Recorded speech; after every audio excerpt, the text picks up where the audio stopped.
নমস্কার, কেমন আছেন সবাই? নিশ্চয়ই খুব ভালো আছেন।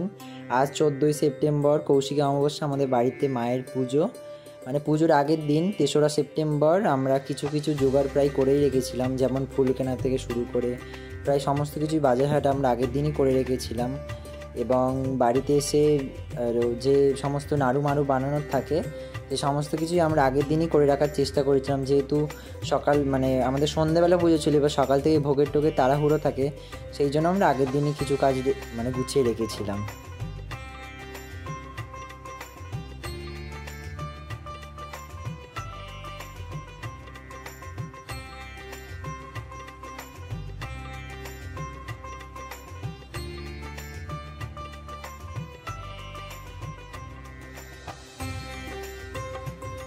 চলুন, নাড়ু করা প্রায় শেষ। এবার পুজোর আগের দিন রাতে আমরা পুজোর সমস্ত বাসনপত্র সমস্ত কিছু মেজে রেখেছিলাম, যেহেতু সকালবেলা হয়ে ওঠে না বাসন টাসন মেজে ওঠা, সেই জন্য আমরা আগের দিন রাতেই করে রেখেছিলাম। এটা পুজোর দিন সকাল প্রায় 10:30 নাগাদ।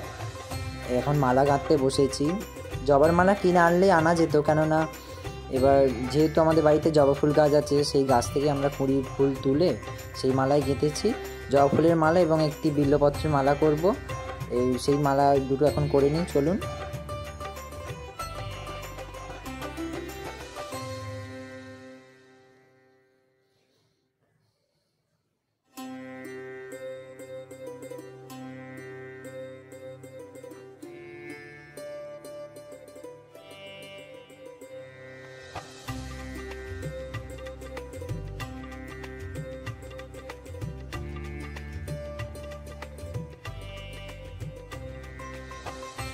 চলুন, জবা ফুলের মালাটা হয়ে গিয়েছে, এবার বেলপাতার মালাটা আস্তে আস্তে করে নিই।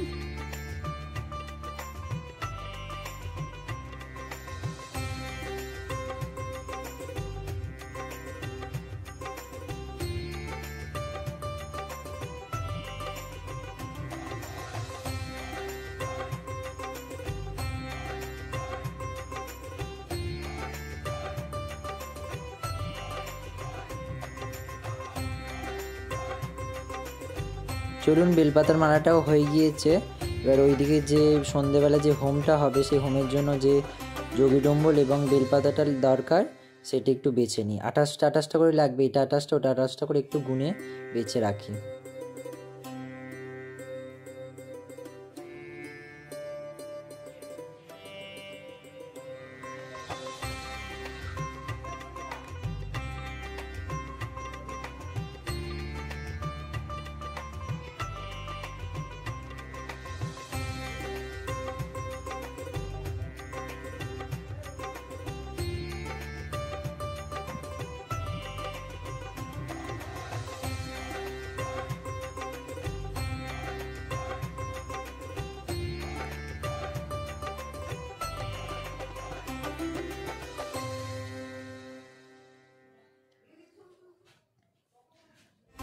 চলুন, যোগী ডুমুর আর বেলপাতাটা বাছা হয়ে গিয়েছে। এইদিকে সমস্ত ভোগ রান্নাতে বসবো, সেই জন্য সমস্ত কিছু জোগাড় টোগাড় করে নিয়ে এক জায়গায় করে নিয়ে চলে এসেছি। এবার ভোগ রান্না করবো। ভোগে যেহেতু লুচি হবে, সেই জন্য চলুন এবার ময়দাটা মেখে নিই। সাধারণত আমাদের বাড়িতে অমাবস্যার দিন কোনো রকম অন্নভোগ দেওয়া হয় না। লুচি, সুজি, ভাজা এই সমস্ত কিছুই থাকে, সব বিভিন্ন রকম ফল মিষ্টি এই সমস্ত কিছুই থাকে। চলুন এবার লুচির জন্য ময়দাটা মেখে নিই।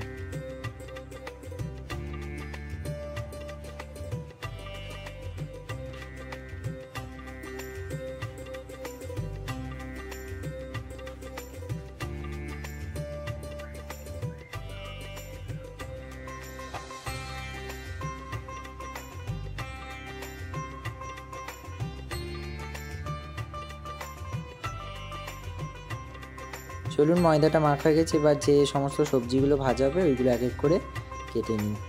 সবজি বলতে 5 রকম সবজি ভাজা হবে। তার মধ্যে বেগুন আছে, পটল, করলা, আর হচ্ছে গিয়ে ঝিঙে আর আলু, এই 5 রকমের সবজি ভাজা হবে। চলুন এক এক করে এগুলো কেটে নিই।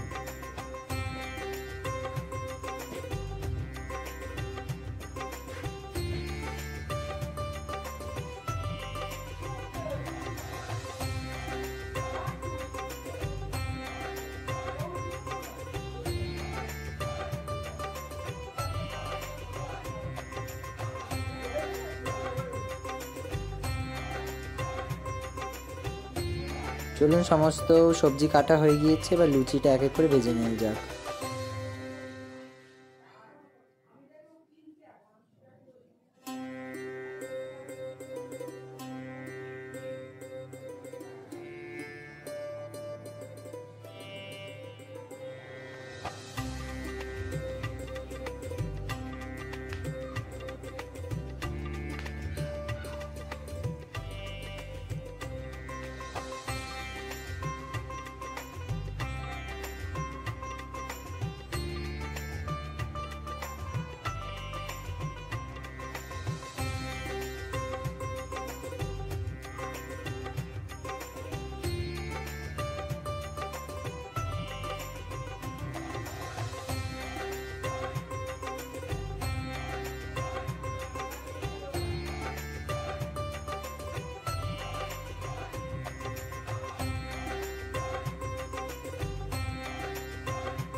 চলুন লুচি ভাজা হয়ে গিয়েছে, প্রায় হয়ে এসছে, আর একটুখানি আর কটা বাকি।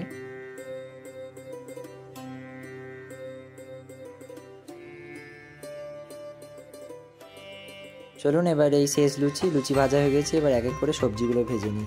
প্রথমে আলু দিলাম, তারপর বাকি সবজিগুলো আস্তে আস্তে ভেজে নিই।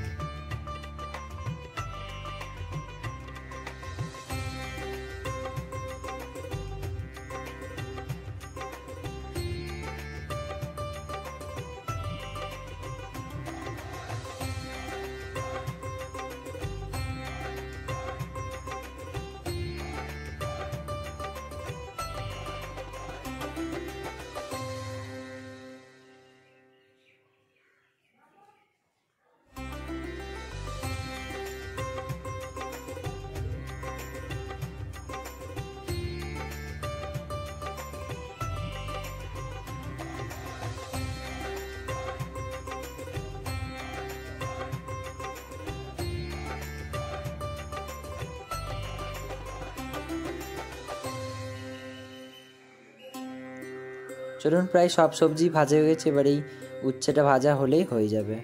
উচ্ছেটা ভাজা হয়ে গেলে এবার হয়ে গিয়েছে, এবার সুজিটা করে নেব। সুজিটা করলেই প্রায় ভোগ রান্না শেষ। ওইদিকে ফল টল কাটা এবং নৈবেদ্য টেদ্য গোছানো, এমনি অন্যান্য বাটা টাটা গোছানো বাকি আছে। ওগুলো করলেই প্রায় সমস্ত প্রসাদ এই রিলেটেড জিনিসগুলো শেষ। আর ওইদিকে ঠাকুর ঘরের কাজটা করলেই প্রায় পুজোর সমস্ত জোগাড়ই হয়ে যাবে।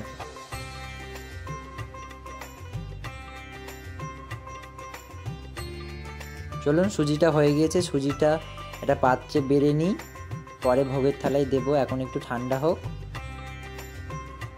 চলুন সুজিটা ঢেলে নিলাম। এবার যে ঠাকুরমশাইয়ের জন্য যে সিধেটা দেওয়া হয়, সেই সিধেটা একটু গুছিয়ে নিই। সিধেটার মধ্যে থাকে চাল, 5 রকম আনাজ, 5 রকম ফল, বিভিন্ন রকম মশলা, তেল, ডাল, একটা পান, সুপুরি, একটা কাঁচা টাকা, একটা পৈতা।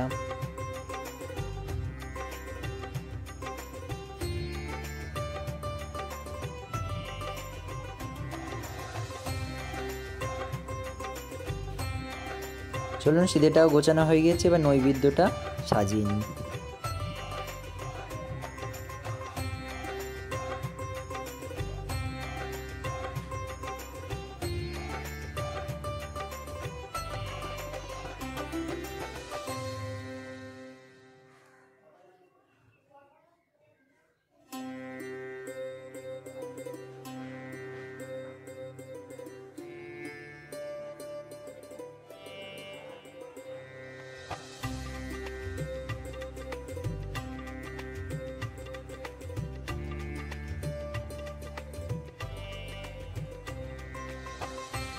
চলুন নৈবেদ্যটাও সাজানো হয়ে গিয়েছে, এবার যে পুষ্পপত্রটা এবার একটু রেডি করে নিই।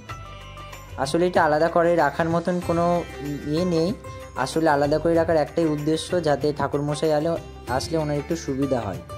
যেহেতু দূর্বা, বেলপাতা এগুলো একটু আলাদা আলাদা থাকলে ওনার নিতে সুবিধা হয়, ওনার সুবিধার্থেই এই কাজটা করা। সেই জন্য সমস্ত ফুল, বেলপাতা, দূর্বা সমস্ত একটু আলাদা আলাদা করেই রাখা। চলুন পুষ্পপত্রটাও গোছানো হয়ে গেছে, এবার একটু ঠাকুর ঘরের দিকে যাই। মাকে মালা টালা পরিয়ে মায়ের সমস্ত সাজ রেডি, অবশ্যই জানাবেন মাকে কেমন লাগছে। এবার শুধু ঠাকুরমশাই আসার অপেক্ষায়। চলুন, ঠাকুরমশাই এসে গিয়েছে, পুজো শুরু হয়ে গিয়েছে।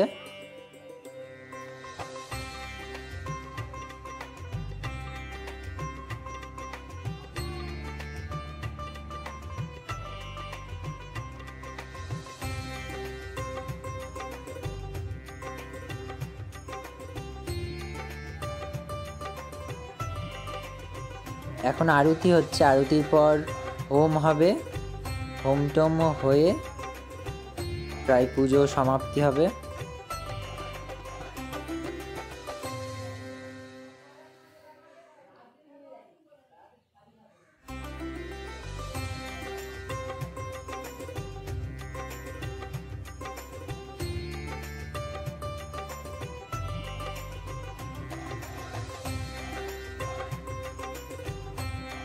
চলুন, ভিডিওটা এত পর্যন্তই।